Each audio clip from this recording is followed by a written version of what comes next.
नमस्कार, लोकमंच न्यूज देख रहे हैं आप। मैं हूं आपके साथ सुरभि राजपूत। बुलेटिन की शुरुआत करेंगे और बात करेंगे यूपी के अमरोहा की, जहां अमरोहा के हसनपुर में एससी समाज के बच्चों को स्कूल में जातिवाद शब्द बोलकर अपमानित किया गया है। आपको बता दें कि अमरोहा के हसनपुर क्षेत्र में श्रीमती धनवंतरी देवी इंटर कॉलेज लुहारी भूड में कुछ एससी समाज के बच्चे पढ़ते हैं, जिनमें कि स्कूल के टीचर, प्रिंसिपल सहित ऐसे समाज के बच्चों के साथ भेदभाव करने का आरोप लगाया गया और उन्हें जातिवाद शब्द बोलकर अपमानित भी किया गया और बच्चों को डराया धमकाया जाता है। हमें अभी भी अधिकार नहीं मिले हुए, इतना सब कुछ करने के बाद अभी भी एससी वालों को अधिकार नहीं दिया गया, ताकि हम शिक्षा का अधिकार, ताकि हम पढ़ सकें और आगे बढ़ सकें। क्या हम यहीं तक हैं? एससी वाले बच्चे यहीं तक हैं? हमारा फ्यूचर नहीं है क्या? हमारा मन नहीं है कि जब जनरल कास्ट के बच्चे आगे बढ़ सकते हैं, एससी कास्ट वाले बच्चे आगे बढ़ सकते हैं? जब हमारे स्कूल में टीचर्स लोग या बच्चे हमें अपमानित करते हैं, तो हम टीचर्स से क्या कहते हैं और हमें वो अनसुनी कर देते हैं और हमें डांट के बैठा देते हैं। और जब हम टीचर्स लोग से कहते हैं, वो हमारे आगे मतलब विनती करते हैं कि आप घर जाके मत कहना। ऐसा कब तक चलेगा? हमारे साथ कई बार हो चुका है, हम कई बार तो घर नहीं कहा है, कब तक करेंगे? हम आगे नहीं बढ़ेंगे क्या? या हम तो इस बीच एक बड़ी खबर बरेली से। बहेड़ी क्षेत्र में डबल मर्डर, खगाई गांव में मिले हैं गोली लगे 2 शव। पुलिस मौके पर पहुंचकर अवैध तमंचा को बरामद किया। आत्महत्या करने की फिलहाल आशंका जताई गई है, लेकिन डबल मर्डर से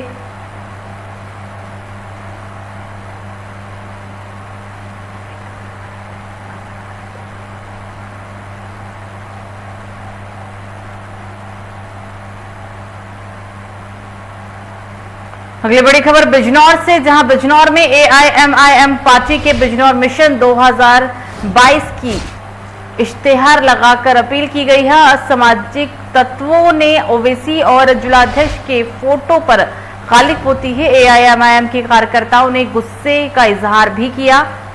जिलाध्यक्ष ने शरारती तत्वों के खिलाफ तहरीर देकर मामले में कार्रवाई करने की मांग की। पूरा मामला बिजनौर की आवास विकास कॉलोनी का। एक और बड़ी खबर बिजनौर से ही, वाहन चोरों को पुलिस ने गिरफ्तार किया। चोरी की गई 21 बाइक को पुलिस ने बरामद किया है। पुलिस अधीक्षक ने प्रेस कॉन्फ्रेंस में इस चोरी का खुलासा किया। आपको बता दें, हालांकि इस दौरान एसपी ने पुलिस टीम को 15,000 रुपए इनाम देने की घोषणा भी की। बिजनौर थाना कोतवाली के मंडावर रोड का ये पूरा घटनाक्रम।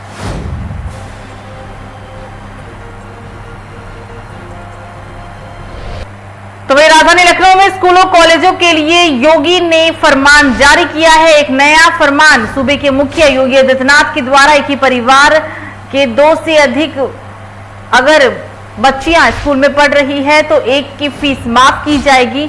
अगर स्कूल फीस माफ नहीं करता है तो संबंधित विभाग इसके ऊपर कार्रवाई करेगा, इस पर विचार भी करेगा। कोरोना काल में अभिभावकों को फीस माफ वाली योजना से मदद मिल सकेगी।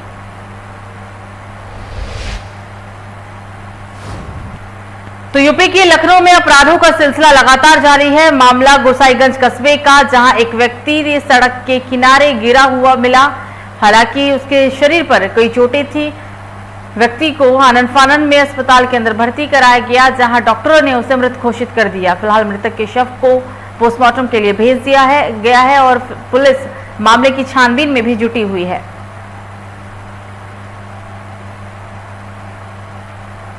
तो महाराजगंज में 17 महीने बाद नेपाल की सीमा खोली गई। सरकार ने पर्यटन वाहनों के लिए सीमा खोली है। पर्यटन आसानी से नेपाल की सैर कर सकेंगे। पूरे 17 महीने बाद नेपाल की सीमा को खोला गया है। कोरोना के मामलों को देखते हुए, महामारी को देखते हुए सीमा को बंद किया गया था। अब सरकार ने पर्यटक वाहनों के लिए सीमा को खोल दी है। पर्यटक आसानी से नेपाल की सैर कर सकेंगे।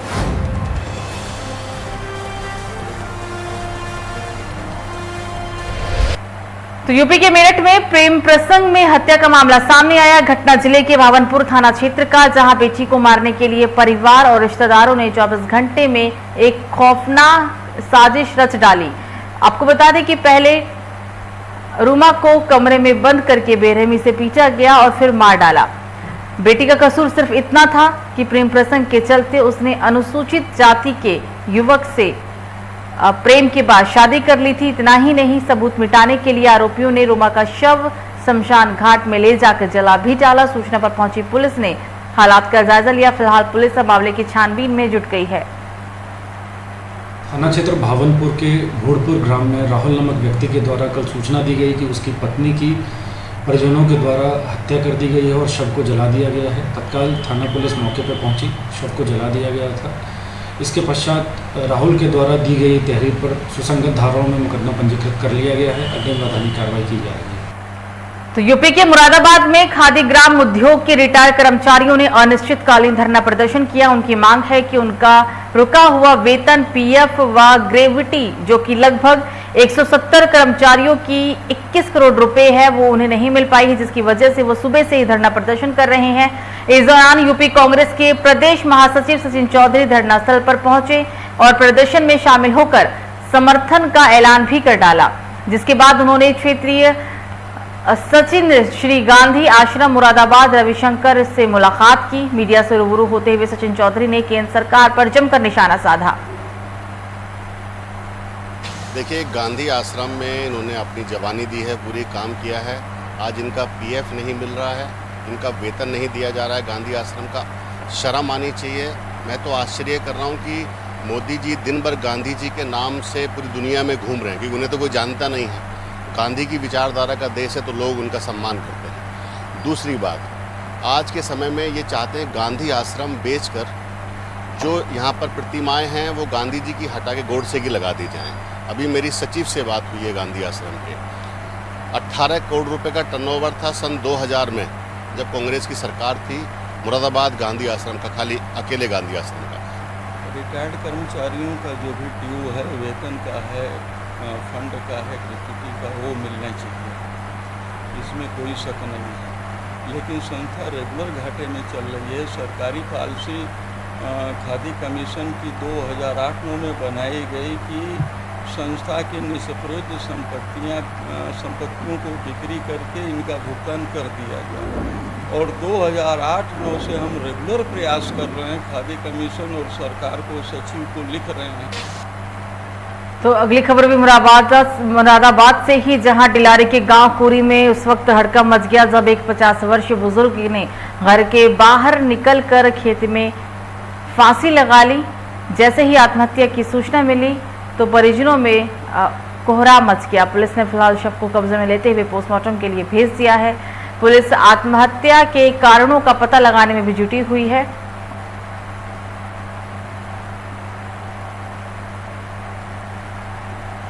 आत्महत्या तो शायद विवाद तो घर वाले बता रहे हैं कि कोई विवाद नहीं हुआ था। कल के निकले हुए हैं ये। कल से गायब है। हाँ, कल से गायब है। दोपहर के बाद में गांव वालों ने बताया कि वो ऐसा ऐसा हुआ है, वहाँ पर फांसी लगाई पड़े, तो गांव वाले यहाँ पर आए। अच्छा, कैसे फांसी लगा? अब इसका तो मतलब लटके हुए हैं वो।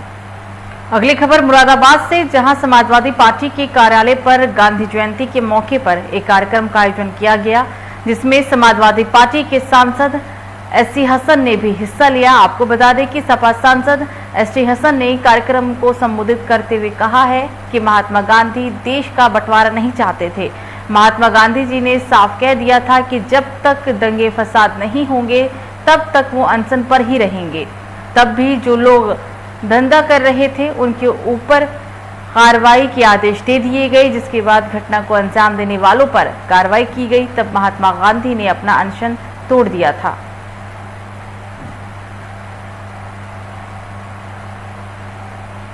तो इस बीच संभल से एक बड़ी खबर, गांधी जयंती पर सपा नेताओं ने रो रो कर गांधी जी को याद किया।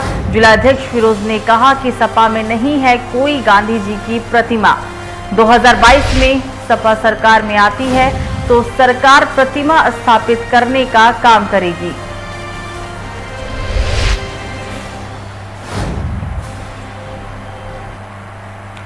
तो यूपी के विधानसभा चुनाव नजदीक आते ही राजनीतिक दल सक्रिय हो गए हैं और इसी परिप्रेक्ष्य में बसपा पार्टी के राष्ट्रीय अध्यक्ष मायावती के निर्देशन में अब संत कबीर नगर जिले के 313 विधानसभा खलीलाबाद के प्रत्याशी आफ्ताब आलम उर्फ गुड्डू खान के नाम पर घोषणा राज्यसभा सांसद घनश्याम चंद्र खकवार ने समीक्षा बैठक और कार्यकर्ता सम्मेलन के दौरान मंच से की।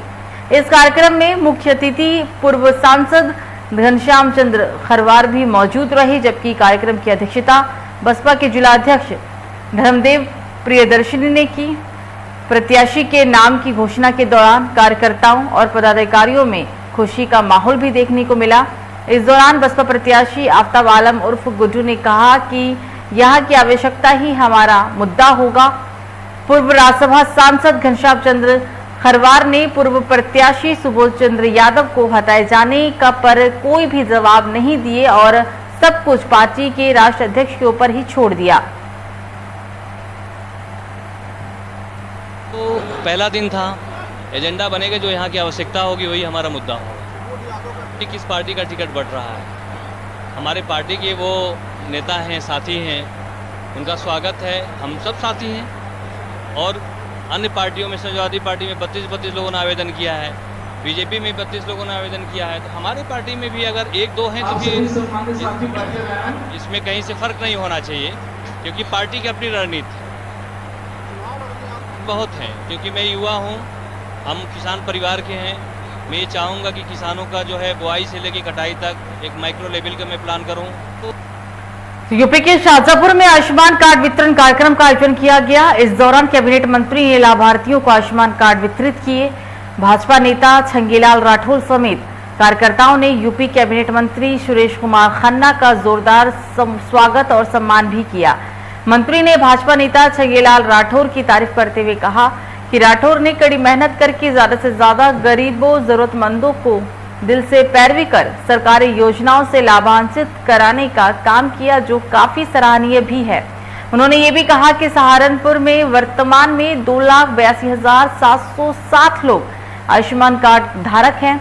इसके साथ 17,849 लोग जिले में इस योजना का लाभ ले चुके हैं। स्वास्थ्य विभाग द्वारा कैंप लगाकर लाभार्थियों को आयुष्मान कार्ड बनाने का कार्य किया जा रहा है। कार्यक्रम में राज्य मंत्री Surendranath Valmiki, CMO doctor SP Gautam समेत भाजपा सदर मंडल से संजीव सक्सेना, निवर्तमान सभासद रीता राठौर, संजीव राठौर और उनके साथ तमाम भाजपाई और क्षेत्र की जनता मौजूद रही। तो यूपी के मुख्यमंत्री योगी आदित्यनाथ कल यानी कि 4 अक्टूबर को श्रावस्ती का दौरा करने वाले हैं। सीएम योगी आदित्यनाथ के दौरे को लेकर तमाम तैयारियां पूरी हो चुकी है। विनगा स्टेडियम में हेलीपैड और पंडाल भी बनकर तैयार हो चुका है। चारों तरफ साफ सफाई का कार्य युद्ध स्तर पर किया जा रहा है। आपको बता दें कि 1 दिवसीय दौरे पर सीएम योगी 11:20 पर भिनगा स्टेडियम पहुंचेंगे। यहां 1 घंटे 15 मिनट के लिए ही वो रुकेंगे और इस दौरान सीएम योगी यहां पर कई योजनाओं का लोकार्पण, शिलान्यास भी करेंगे, साथ ही जनसभा को संबोधित भी करेंगे और इसके अलावा वो कोविड वैक्सीनेशन का जायजा ले सकते हैं। योगी यहां पर इसके बाद अधिकारियों और बीजेपी पदाधिकारियों को जरूरी निर्देश दे सकते हैं। 2022 चुनाव के लिहाज से ये दौरा काफी महत्वपूर्ण माना जा रहा है, क्योंकि 2017 विधानसभा चुनाव में दोनों विधानसभा से एक ही सीट बीजेपी के खाते में आ सकी थी। सीएम के दौरे को देखते हुए सुरक्षा व्यवस्था पूरी तरीके से पुख्ता कर ली गई है। कल के कार्यक्रम के दृष्टिगत 4 एडिशनल एसपी, 7 क्षेत्राधिकारी, 20 एसएचओ, करीब 150 के करीब एसआई और 600 के करीब कांस्टेबल, 2 कंपनी पीएसी लगाई गई है। इसके अलावा पूरे ज़िले में सतर्कता बरती जा रही है। भीड़ भाड़ वाले स्थानों पर फुट पेट्रोलिंग की जा रही है और जगह जगह चेकिंग, वाहन चेकिंग और व्यक्तियों की, संदिग्ध लोगों की चेकिंग की जा रही है और नेपाल बॉर्डर पर खासकर सतर्कता बरती जा रही है। तो इस बीच सिद्धार्थनगर से एक बड़ी खबर, सीएम योगी का सिद्धार्थनगर दौरा। आज विकास योजनाओं का करेंगे लोकार्पण। दोपहर तकरीबन 2 बजे वो सर्किट हाउस पहुंचे। सर्किट हाउस से गोरखपुर के लिए प्रस्थान किया उन्होंने।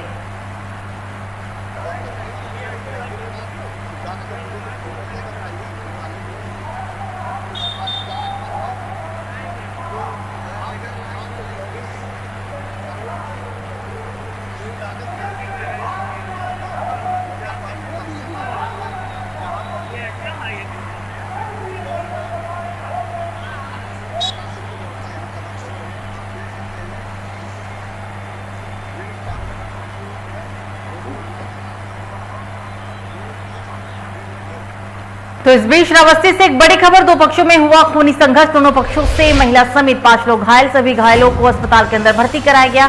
शिकायत पर पुलिस ने फिलहाल पूरे मामले की कार्रवाई शुरू कर दी है। ये पूरा मामला श्रावस्ती के इकौना थाना क्षेत्र के धर्मपुर गांव का बताया गया।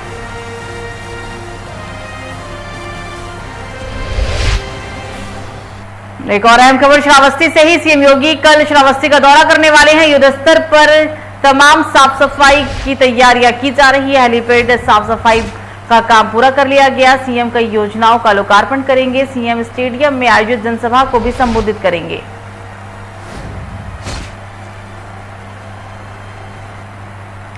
खबरों में आगे बढ़ेंगे और अब बात करेंगे उन्नाव से। इस वक्त की बड़ी खबर, योगी की सरकार में उनके ही अधिकारी लगा रहे हैं भ्रष्टाचार।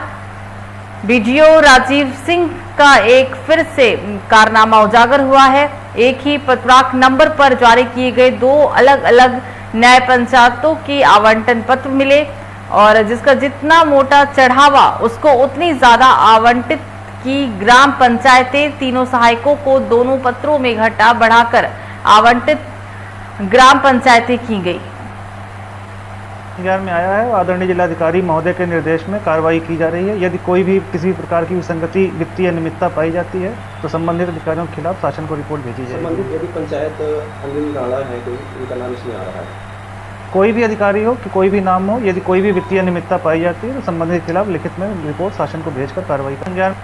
राज फैला रहे उनके अधिकारी कर्मचारी। जी बिल्कुल, उन्नाव जनपद चर्चित विकासखंड मियाँगंज में लगातार भ्रष्टाचार लेकर के इस तरह के एक से बढ़कर एक कारनामे सामने आते हैं। वहाँ अधिकारी कर्मचारी भ्रष्टाचार लेकर के सुर्खियों में रहते हैं और मीडिया के पन्नों में या चैनलों पर वो सुर्खियां उठते हैं। लेकिन ताजा मामला उन्नाव जनपद विकासखंड मियाँगंज की ग्राम पंचायत अहमद तकदौली, यानी कि वहाँ पर तैनात ग्राम सचिव पद तैनात किए गए अनिल राणा, जो कि उनकी पदोन्नति भी वहाँ पे हुई। ग्राम सचिव पद पर रहते हुए उनके पास करीब 5-6 ग्राम पंचायत यहाँ पे विकास कार्य नाम पर उन्होंने जमकर भ्रष्टाचार किया और भ्रष्टाचार इस कदर से किया जिसका कोई जवाब ही नहीं रहा। इतनी बड़ी इबारत लिख डाली भ्रष्टाचार की कि वाकई में अपने आप में बड़ा सवाल खड़ा कर रहा है। शायद जनपद की पहले ही से भ्रष्टाचार की कीमत ऐसी होगी जो ग्राम सचिव के पद पर रहते हुए उसके पदोन्नति की गई उस अनिल राणा की, उसको वहाँ एडीओ पंचायत बनाया गया। एडीओ पंचायत के कार्यकाल दौरान उसने ग्राम सचिव कार्यकाल दौरान जब प्रशासक कार्यकाल जो उस चयन के ग्राम पंचायत चयन के तब उसने कई ग्राम पंचायत में विकास कार्य करा। उन विकास कार्यों में इस तरह से भ्रष्टाचार किया जिसका एक नमूना सामने निकल कर आया। लोकमंच की खबर पर का असर भी देखने को मिला, क्योंकि जब ये लोकमंच की खबर दिखाई दी तो लगभग 11,66,000 रिकवरी समय आई। लेकिन अभी ताजा मामला निकल ये आया है कि लगभग 30 लाख से ऊपर की रिकवरी उस अनिल राणा के ऊपर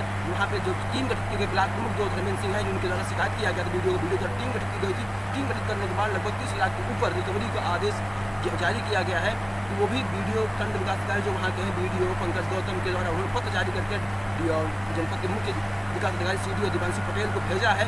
लेकिन सबसे बड़ा सवाल यह खड़ा हो रहा है कि ऐसे अधिकारी कर्मचारियों को कई बार कार्रवाई की जा चुकी है अनिल राणा के ऊपर, उसके बाद भी ऐसे अधिकारी को पुनः पदोन्नति या पुनः नवीन तैनाती क्यों दे दी जाती है। वहीं उसके बेटे की बात करूँ तो अनिल राणा का बेटा अभी हसनगंज तहसील में एक ग्राम सचिव पद पर तैनात था, लेकिन मेडिकल के बड़े घोटाले में जो बड़ा घोटाला उसमें निलंबित हुए थे, उसके बाद साठगांठ करके फिर उसको नवीन तैनाती और आज विकास खंड दे दी गई। लेकिन बाप बेटे ने मिलकर जिस तरह से योगी सरकार के राम राज्य पर रावण राज्य का ठप्पा लगाने का काम किया या कर रहे हैं, तो ये बड़ा सवाल खड़ा कर रहा है जनपद के अधिकारियों के ऊपर कि उनकी सरपरस्ती में ऐसे अधिकारी कर्मचारी पल रहे हैं। तो ये निश्चित रूप से सरकार के मंसूबों पर पट्टा लगाने का पूरा काम कर रहे हैं। लेकिन देखना दिलचस्प हो रहा है कि जिस तरह धर्मेंद्र सिंह के द्वारा छेड़ी गई जो इलाकों की छेड़ी गई मुहिम भ्रष्टाचार के खिलाफ ये कितना सफल होती है। क्या वाकई में जब से ये कार्रवाई सामने आई है, जांच हो रही है, उस अनिल राणा का ग्राम सचिव रहा जो अभी मौजूदा हालात में जो पंचायत के पद में तैनात है, उसके अभी उसको पद से भी नहीं हटाया गया और उसके खिलाफ कितनी बड़ी कार्रवाई की जाती है। क्या वाकई में उसके ऊपर मुकदमा दर्ज करके रिकवरी के साथ साथ में उसे जेल भेजा जाता है या उसे उसका निलंबन भी किया जाता है या सिर्फ इस पूरे मामले में खाना पूर्ति कर दी जाती है। तो बड़ा सवाल खड़ा कर रहा है जिला प्रशासन की कार्यशैली के ऊपर। लेकिन जब से जांच शुरू हुई तो जानकारी प्राप्त हो रही कि लगातार नेताओं से या अधिकारियों से साठगांठ करने के चक्कर में पड़ा हुआ है कि किसी तरह से पूरे मामले पर बस्ती में डाल दी, क्योंकि मामला 4-5 हज़ार का नहीं, ये मामला लगभग 30 लाख का है। और वाकई में अगर उनके कार्यकाल दौरान पूरे विकास कार्यों के दौरान उनके दिशा निर्देश पे देखने में जितने विकास कार्य कराए गए उन सब की जांच करा दी तो निश्चित रूप से करोड़ों घोटाले में निकलेगा। तो जिस तरह से लोग वहाँ के अधिकारी कर्मचारी बता रहे हैं कि अनिल राणा एक ऐसा भ्रष्ट अधिकारी है जो अपनी साठगांठ चलते। फिलहाल बुलेटिन में मुझे दीजिए इजाजत। लोकमंच न्यूज पर खबरों का सिलसिला जारी रहेगा। नमस्कार।